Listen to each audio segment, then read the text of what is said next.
อะไรกินนี้แบบสิโปกหมักพริกอย่างนี้สิปลูกมะพริกใส่คู่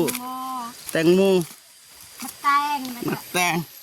มะเขือบ่ญาติเขารักบ่ย่านแต่เขาดักลักกันลักเขาไปรักกินคือกันเนาะมองโลกในแง่ดีน้องเดิมว่าเขาอยากรักก็รักเพราะว่าเขาก็อยากกินกันบ่อยากกินก็คงสิบ่รักดอกพี่น้องเนาะอ้ายก็บ่มีหยังไรเอาปลาทูแล้วก็ไข่เด้อไอ้เจ็บซื้อให้น้องเดิมตลอดไปเด้อเ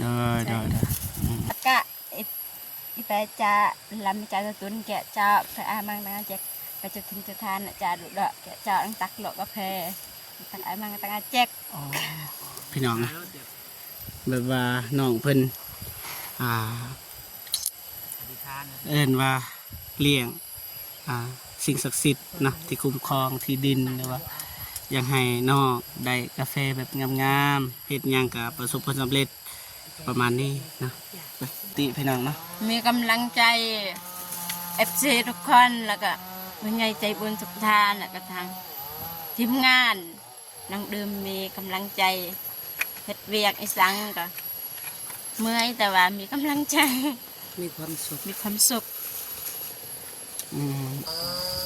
เด้อไอ้เจ็บอยู่ดีไม่แห้งเดินทางปลอดภัยเด้อไปฮอดก็ถึงที่ฮอดนำเนาะมีกินทอดอีกแท้ตัวอย่างมีคนตายพี่น้องนะบ่ได้ฟังแล้วบ่ได้จูดพี่น้องนะใส่โลงแล้วก็อัดไว้แล้วก็มาตั้งบนนี้พี่น้องนี่ตรงนี้มาตั้ง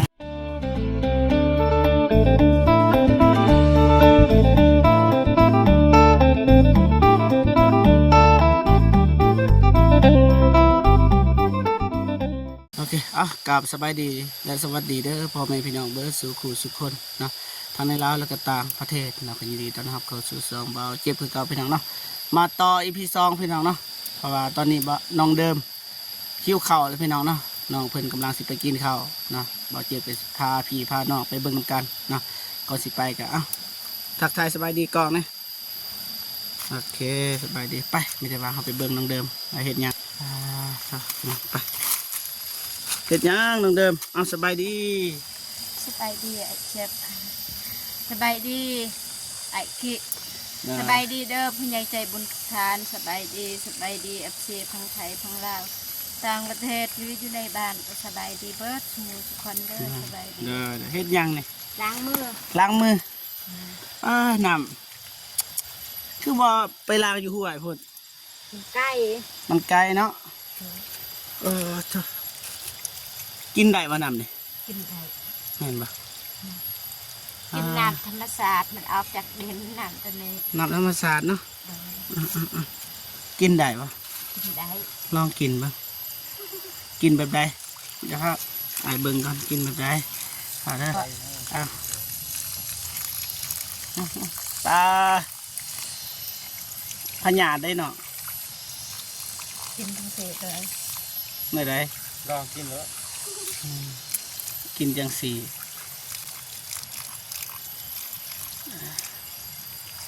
อะไรกินนี้แบบธรรมศาสตร์เลยพี่น้องนะ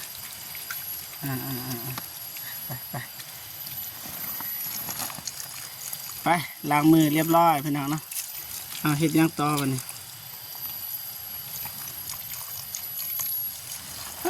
วิธีจับปัดเถอะโอ้เกือบบ่ทันพี่น้องไปเมื่อ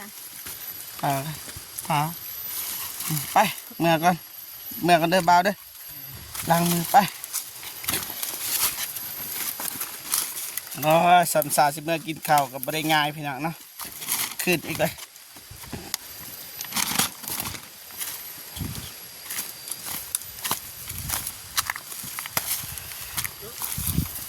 ไปเนี่ยสิโปกหมักพริกอย่างนี้สิปลูกมะพริกใส่คู่แตงโมมะแตงมะแตงมะเขือบ่ญาติเขารักบ่ย่านแต่เขาดักลักกันลักเขาไปรักกินคือกันเนาะมองโลกในแง่ดีน้องเดิมว่า เขาอยากรักก็รักเพราะว่าเขาก็อยากกินกันบ่อยากกินก็คงสิบ่รักดอกพี่น้องเนาะคือว่าน้องเดิมก็อ่ะมองโลกในแง่ดีพี่น้องนะป้าโถพี่น้องถ้ามันหัก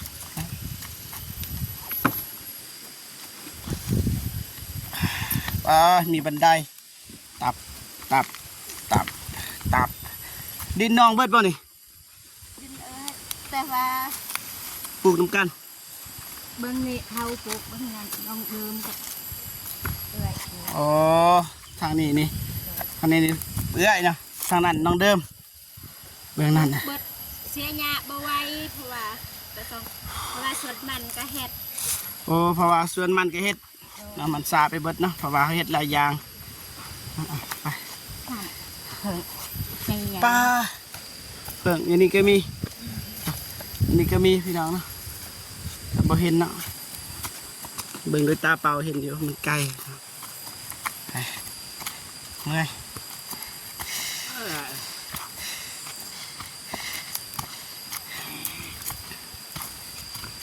โอ้ย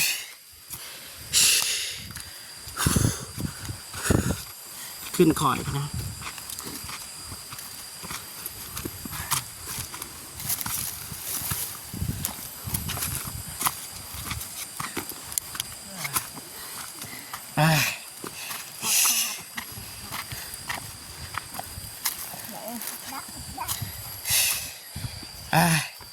เมื่อยวะเนาะเมื่อยปะ ไม่แต่ก็ต้องสู้ ย่างก็ยังเมื่อยพี่น้องขย้อนว่าเฮ็ดเนาะ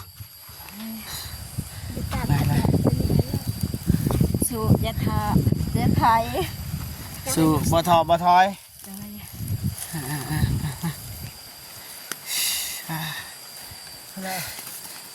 บนไหวเครื่องพี่น้องได้อิหยังกิน ไข่ ไข่ ไข่กับแจว ไข่กับแจวไอ้อีกแล้วกับแจวนี่ ไป3 คนไข่3 หน่วย ไอ้เตียงแล้วว่าป้าเตียงนั่นนี่สิตำแจวเนาะแต่ละทีแต่ละบอลส่วนหลายมีแต่กินแจวอ้ายก็บ่มีหยังหลายเอาปลาทูแล้วก็ ใจละ ไข่ ลายเด้อไอ้เจ็บ ซื้อให้น้อง ต แด ลอ ม ดปีตลอดไปเด้อ เด้อไปกินข้าว ไปไปแตงเลยน้องไป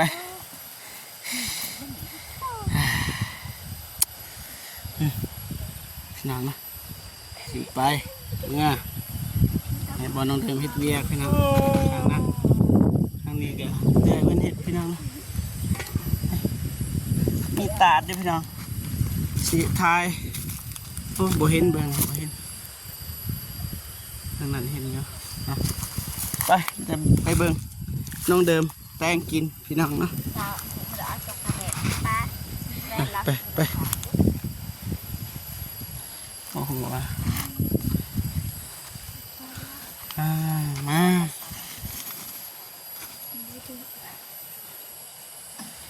อะไรบ้านนี้ อันละเผยวิ่งไปด้วย แบบว่าอยากให้พ่อแม่พี่น้องได้เบิ่งเลยนะน้องเพิ่นกินอะไรแตงกินอะไรอยู่ในป่าพี่น้องนะ เป็นตกตาเสียด บ่เจ็บสิบ่ตัดเลยเพราะว่าเขาก็สิเบิ่งเลยซ้ำซานน้องสิได้กินข้าวนี่น้องเพิ่นเฮ็ดหยังแน่มา ตัดคนใบกล้วยก็ ตัดหยังก็ ใบกล้วย ตัดใบกล้วยใบตองกล้วยเขาเอิ้นเด้อ โดย ใบตองกล้วยใบกล้วยกระถือกันเอาอะไรก็ได้พี่น้องนะพอแต่ว่าให้เข้าใจพอแล้ว เป็นตัวเสาที่ตายที่น้อยตัวตัวปาก กลับไปแค่ถ่ายนี่มัน โอ้ ตักกระดาษเลย นี่แบบนี้พี่น้องนะเป็นยังวันนี้นี่กินข้าวกินน้ำพี่น้องนะ มาส่วนพ่อแม่พี่น้องกินนี่เด้อเดิมๆนะ ว่าจ๋ากินข้าวมาไอ้เจ็บกินข้าวมาเด้อ FC พ่อแม่ผู้ใหญ่ใจบุญทุกท่าน FC พังไทยพังลาวต่างประเทศกินข้าวกันมาแซ่บๆ มาเอากินทีมงานเฮากินแล้วใช่ป่ะเบากิไปกินก่อนจะคำ2 คำไปเย้ ใหม่จานกว่า ใหม่ก็เจ็บ ไปกิน เขากินแล้วบางทีให้ ไปเอากินมันเป็นยังทีมงานเฮาอิ่มแล้วเฮาได้เห็นน้องเดิมกินก็โอเคเอาเฮ็ดยังนี่ สี มานี่บ่ได้ยิน สีเลียงอันนั้น จะเทนจะ จะทิ้นจะทาน โอ้สิเลี้ยงจะทินจะทาน โดย เอาเลี้ยงอยู่ไสบัดนี้ อีต่อเขาถ่ายแตะ ไหนได้ไปนั่นได้น้องเดิมเพิ่นสิเลี้ยงเจ้าทินเจ้าทานสิ่งศักดิ์สิทธิ์เนาะเพราะว่า ตั้งเหล่ามันก็แช่ นี่ แปลว่ากะอีแปลจะลำจะตุนแกะจะไปอามังนะแจกไปจะทิ้นจะทานจะดุดอกแกะจะตั้งตักหลอกกาแฟตั้งอามังตั้งอาแจก พี่น้องนะแบบว่าน้องเพิ่นเอิ้นว่าเลี้ยงสิ่งศักดิ์สิทธิ์เนาะที่คุ้มครองที่ดินหรือว่าอยากให้น้องได้กาแฟแบบงามๆเฮ็ดหยังก็ประสบผลสำเร็จประมาณนี้เนาะไปให้สิ่งศักดิ์สิทธิ์คุ้มครองน้องเดิมเนาะนี่น้องเดิมก็เลี้ยงไหวพี่น้องนี่ไป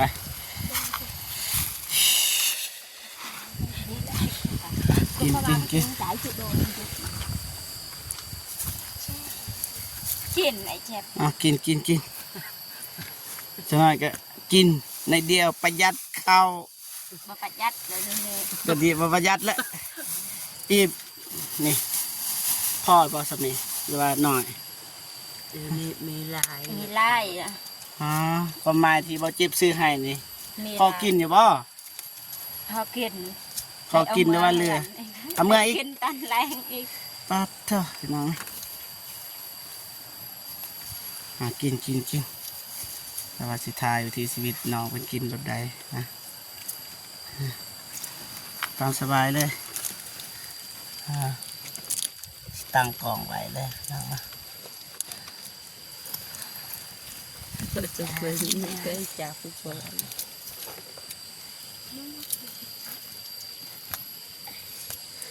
งำคนตาได้อันเป็นเดิมแบบมันแบบดังกองได้กระ กินไม่ต้องอาย ต่อมาดวนตับ เปื่อย ก็เช็ด เอ้าฝนตกโอ้เจอแล้ววันนี้ทีมงาน เย เนาะ อะเราจันบา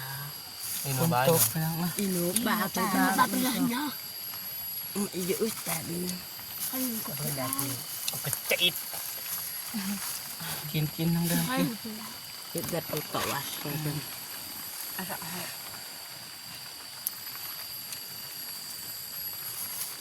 อะไรอีกแกเห็ด อร่อยแซ่บบ่ แซ่บ มักสุดบ่ไข่นี่ หมักทุกอย่าง มักเป็นทุกอย่างอืม แซ่บแต่อร่อย อะไร อร่อย อร่อย แซ่บแซ่บ แซ่บ แซ่บนัว น้องควันตาแซ่บบ่แซ่บแซ่บบ่บ่ได้กินพี่น้องเนาะแขกบ่ได้รับเชิญ น้อยให้เรากินทีหลัง จะที่ไหน กิน เป็นยาว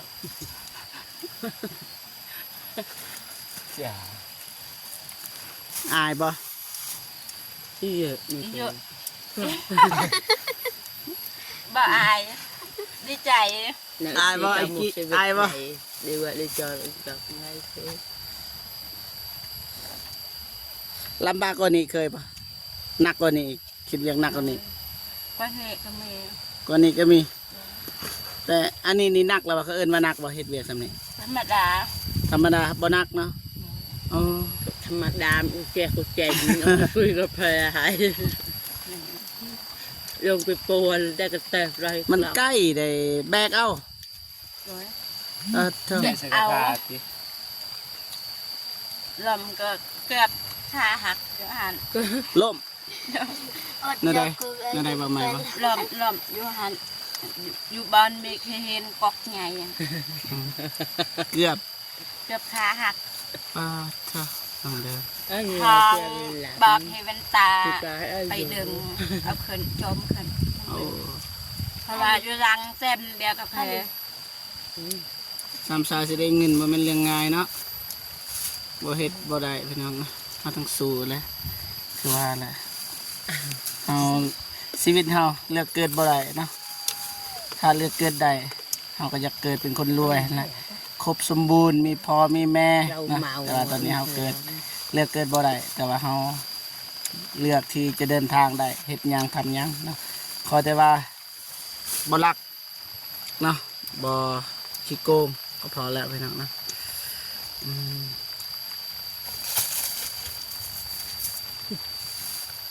กิน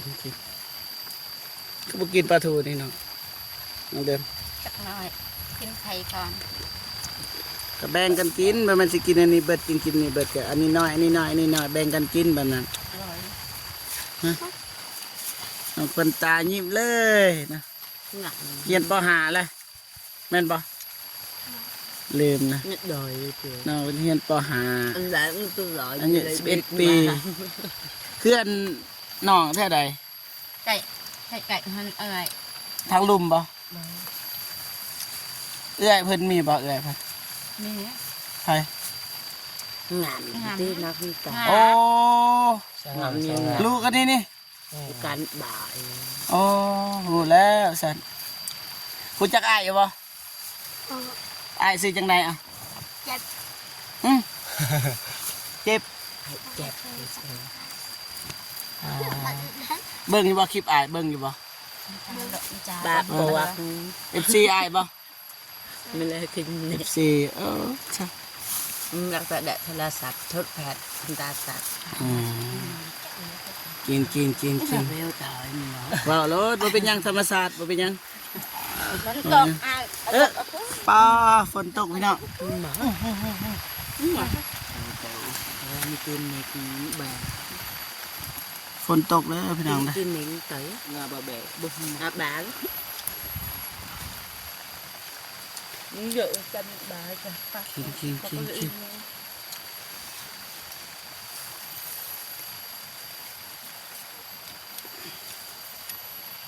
11:28แล้วทีมงานเฮาก็สิกลับแล้วบัดนี้ mình bà với ý vợ เพราะว่าสิไปหาไอเตียงทองก่อนเนาะยานว่าอ้ายเพิ่นสิทาเนาะแต่ว่าตอนนี้ก็ทันอยู่11:29ออกเดินทางไปหาไอเตียงประมาณ1 โมงพี่น้องเนาะที่ก็12 โมงปลาย lèn nó cái nặng lèn nhiều บ่แค่นบ่กินแต่ไข่ บ้า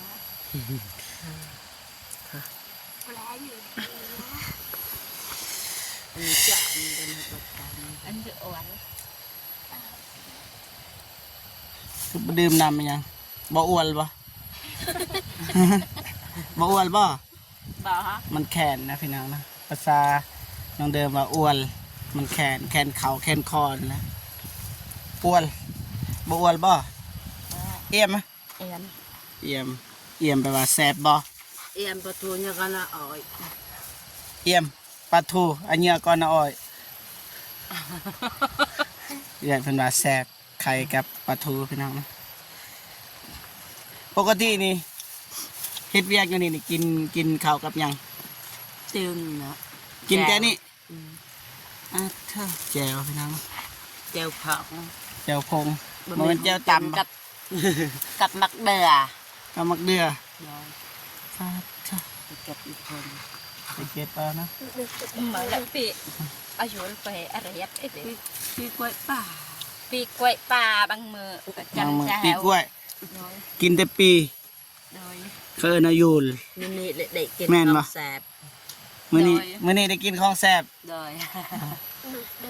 อ๋อธรรมดาเห็นคนรอมันต้องกินแซ่บ thâu êm là hàn sạp แม่น เห็นคนรอมันก็แซ่บแล้วเนาะคนรอซื้อให้บ่ฮู้ว่ามันไผพี่น้องนะพูดแต่ว่าคนรอ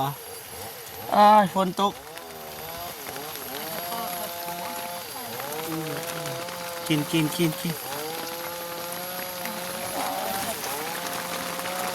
ภาษาน้องเดิมคิ้วเข่าแปลว่า งัดเล็บ งอดเด็บงอดเด็บพี่น้องงอดเด็บกินน้ำเลย งัดดัก งอยดากแบบอิ่มกินข้าวอิ่ม จะเด็บใส่ จะเด็บใส่แม่นปะอืมจะเด็บใส่ปลาทูภาษานอกแปลว่า ปลาทูปลาซิวปลาทู อาซิวปลาทูอ๋อ จะเซลหายปลาโทกับเงาลาว อาซิวโทไข่ไก่ภาษาเฮา ก้อนละอ้อย อากรนาอ้อยอากรนาอ้อยน้องเคยกินไข่ปะ เฮ้ย เคยอินเนาเจอ แต่ก่อนเนี่ย แต่ตอนเฮ้ยจะน่ะบ่าวแตงทองซื้อมาให้แล้วก็ไอ้เจ็บไอ้ตูนไปทีมงานทุกคนเคย เคยวันนี้เนาะ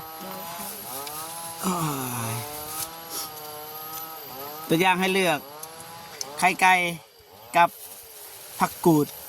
น้องสิเลือกอันใดน้องสิเลือกอันใด เลือกปักซอง เหลืออันหนึ่งอันเดียว ผักกูด ผักกูด สุกในแบบกัน ผักกูดนี่เฮ็ดหยังก็ได้เนาะแต่ว่าไข่เฮ็ดหยังก็ได้คั่วไข่ต้มไข่ไข่ดาวกระทึก เป็นหลายอย่าง เพราะว่าชินแล้วได้กินผักกูดมีแต่กินผักกูดแล้วหันแซ่บเลย แซ่บเลย ใครก็แซ่บกูก็แซ่บสุด วัดนั่นเลย ไม่ใจหลังไม่ใจ อืมต้องเดิมบ่ชกบ่เศร้าเดี๋ยวนี้เนาะเฮ็ดเวียกเมื่อยกันยังหัวได้ยิ้มได้พี่น้องเพราะว่ามีกำลังใจหลายแล้วพี่น้องเนาะ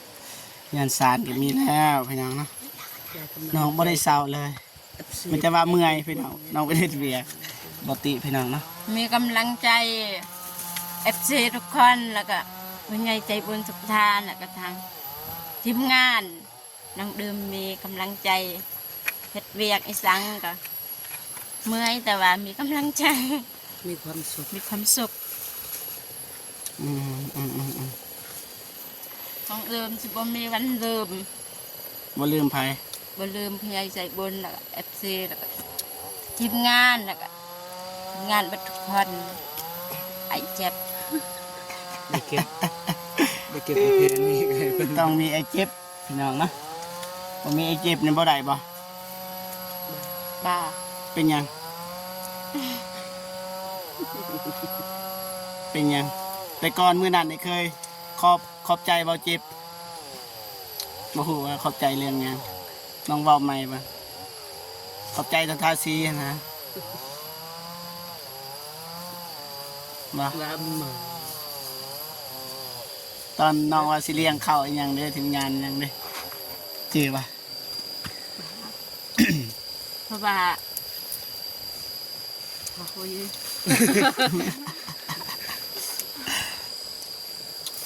กินจะน่ากินข้าวบุอิ่มพี่น้องเนาะอ้าวแดดอีกเลยเมื่อกี้ฝนตกนี่แดดอีกเลยอ้ายทางไต่ลาวเฮาเนาะแดดอีกแล้วพี่น้อง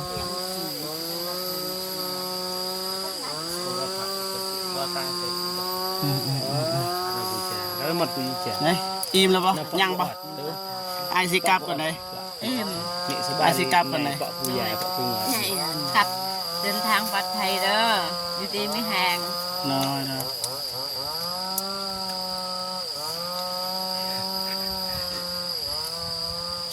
อ่ะ เด้อไอ้เจ็บอยู่ดีไม่แหงเดินทางปลอดภัยเด้อ ไป น้อยนะ ไปหอดทอดถึงทอดน น้อยมีกินทอดอีก ำน้อย แทน แถมเนาะโอเคมีแต่ว่าทีมงานเฮากลับก่อนเนาะ กลับก่อน เพราะว่าเฮาสิ ไปเวียกไปงานพี่น้องเนาะมื้อนี้ก็สมควรมาถ่ายทอดชีวิตของน้องเดิมเนาะหากว่าผิดพลาดประการใดก็ต้องขอโทษขออภัยเด้อพ่อแม่พี่น้อง สู้ๆเด้อไอ้เจ็บ ได้จังใดก็ขอบบุญขอบคุณเนาะผู้ใหญ่ใจดีและก็ FC ทุกท่านเนาะที่เข้ามาให้กำลังใจเบาเจ็บแล้วก็น้องเดิมแล้วก็เบิ่งคลิปตั้งแต่ต้นจนจบเนาะจังใดก็ขอให้พ่อแม่พี่น้องจงมีแต่ความสุขนะสุขภาพแข็งแรงนะประสบผลสำเร็จในหน้าที่การงานนะไปที่ใดก็ขอให้ปลอดภัยนะอย่าเจ็บอย่าจนนะนอนหลับให้ได้เงินหมื่นนะนอนตื่นให้ได้เงินแสนนะ อายุกับ สาธุเด้อนะคลิปนี้เบาเจ็บขอตัวจบคลิปก่อนเนาะเอาไว้เจอกันคลิปหน้าเนาะสำหรับคลิปนี้ขอกล่าวคำว่าสบายดีเด้อบ๊ายบายเด้อบ๊ายบายอยู่ป่าอยู่ดงคือเก่าพี่น้องเนาะนี่2 คลิปแล้วพี่น้องไป สไตล์บ้าน ขอบใจเด้อ โดย กลับก่อนโดยไป ตัวรู้ไว้ บ่ได้มาซอยมื้อนี้มาทายซื่อๆว่าเฮาก็สิไปต่อพี่น้องเนาะแวะมาให้กำลังใจน้องเดิมซื้อของกินซื้อเครื่องดื่มให้น้องเดิมนะเพราะว่าตอนนี้ทีมงานเฮากำลังกลับเมื่อพี่น้องเนาะไปบ่ฮู้ว่าต้องขึ้นเทิงเลยพี่น้องในกองนี่แบบว่าบ่แม่นขึ้นคอยพี่น้องแต่ว่าตัวจริงเนี่ยมันจะขึ้นเอาได้นี่ มันสั้นเหมือนกัน มันสันเลยเป็นสันเลยนะในกล่องก็ธรรมดาเลยพี่น้องแต่ว่าตัวจริงนี่เมื่อยฮะ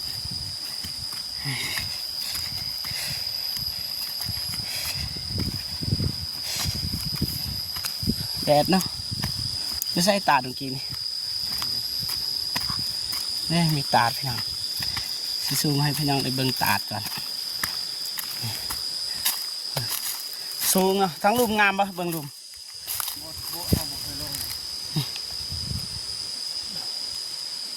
สองสัตว์ น้องสัน สอง นะ สัตว์มันก็สามสัตว์ เท่าไหร่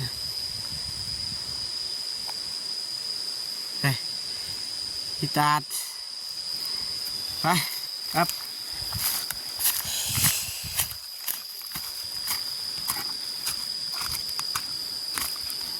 ไปเมื่อยปะโอ้ปันขาเลยนะ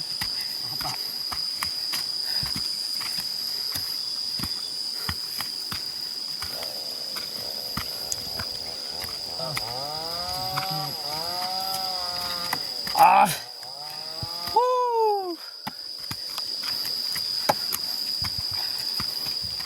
นี่เห็นเบิดพี่น้องทางเดิมพู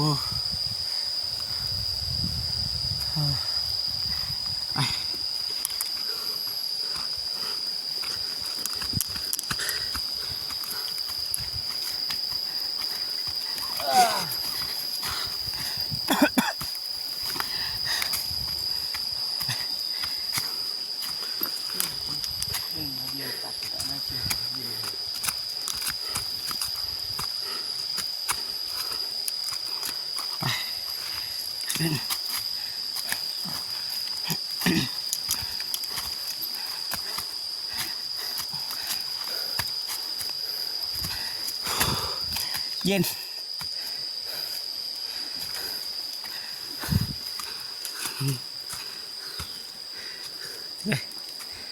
จะได้ ไง เพิ่นขึ้นเทิงอีกแล้ว พักก่อนแป๊บนึง ธรรมดา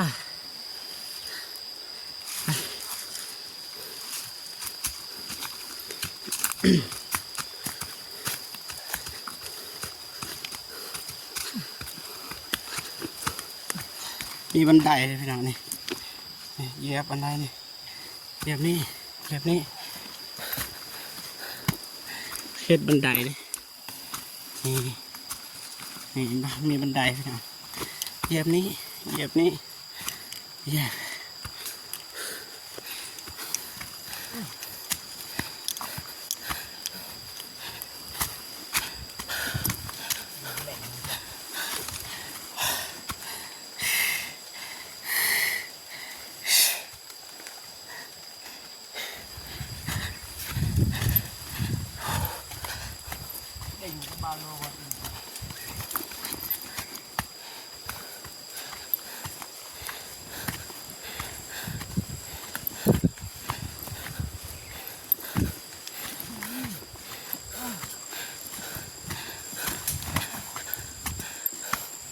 ทางด้านลมพี่น้องเนาะ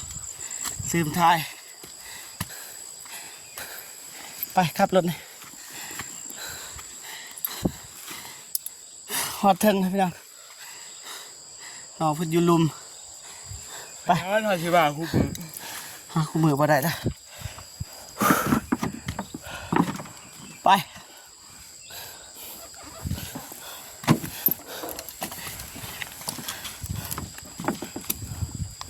เราขี่รถตอกๆมาพี่น้องนี่ขวดเบียร์กาแฟ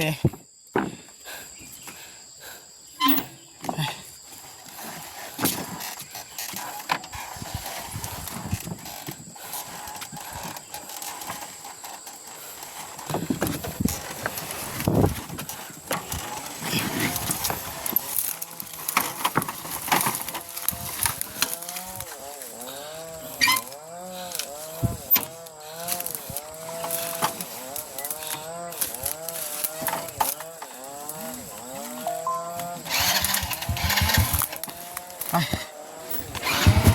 โอ้มีมะนาวนี่ขอทางเลยพี่น้องโอ้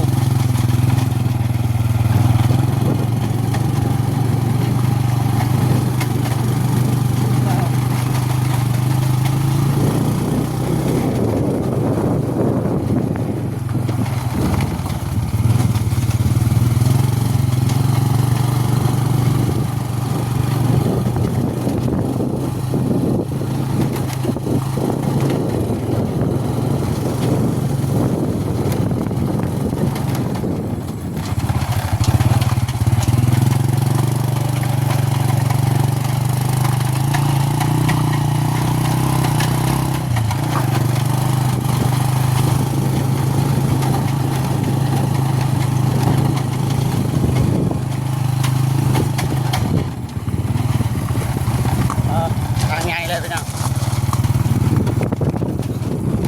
สู่ทางใหญ่แล้ว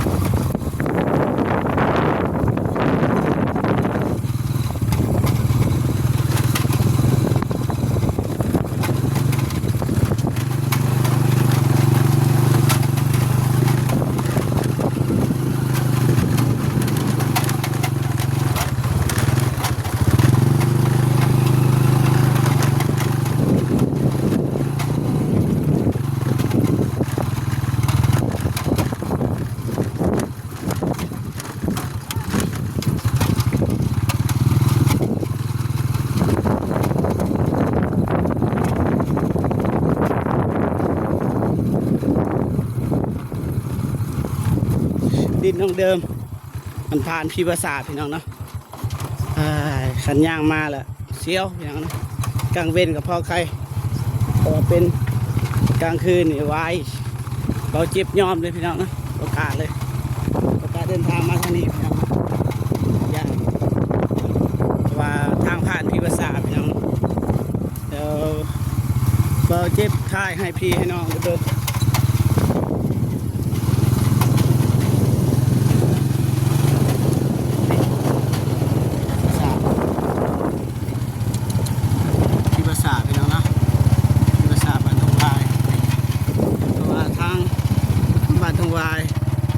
ตายไปตัวอย่างมันมีคนตายบริจูดเลยพี่น้องใส่ในโลงแล้วก็มาไว้มาตั้งไว้พี่น้องเนาะ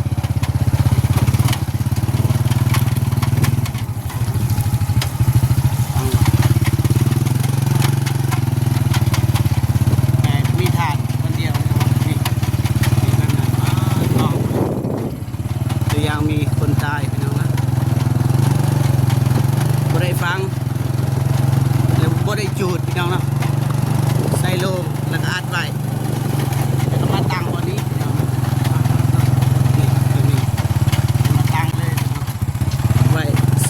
โลกอย่างนะเดียวดิก็คือทางในเมืองก็ว่าประเทศนอกนะหรือว่าต่างประเทศนี่คนตายเขาต้องจูดพี่น้องเนาะหรือว่าแถวนี้ฟังเอาพอเป็นฟังใส่ลงแล้วก็ตั้งไว้ตั้งโซ่แบบนั้นพี่น้องเนาะ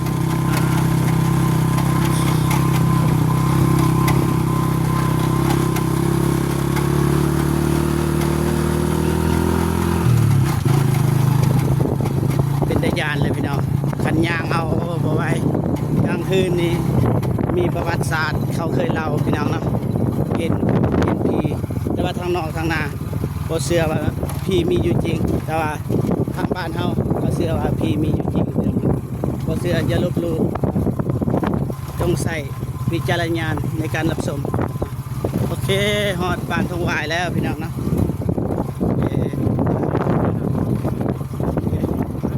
โอเคได้ไปบ้านทงหวายแล้วพี่น้องเอาแต่บ่เจ็บคอโตจบคลิปอย่างนี้เลยพี่น้องเนาะโอเคบ๊ายบาย